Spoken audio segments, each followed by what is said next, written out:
iniluluto na to. Dahil gusto kong marinig, gusto kong masaksihan, gusto kong talagang taimtim ko itong papanoorin. Ito po, sabi po ni Kuya, bakit?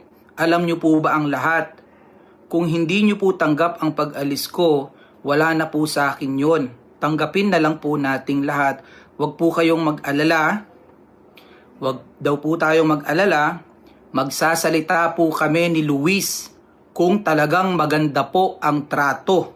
Hindi kami aalis. Yun lang po. God bless, sabi po ni Kuya. At sobrang na-excite po ako dito. Aabangan ko ito kasi sabi niya, huwag daw po tayong mag-alala.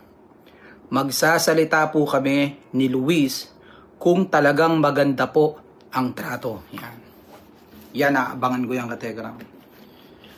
Hindi ko po yan tutulugan. Kuya Dave, panindigan mo to. Panindigan mo tong statement mo na to. Account mo to eh. Hinamon mo rin naman si Tita Lynn Lambino Roquero de Pasupil Pascual.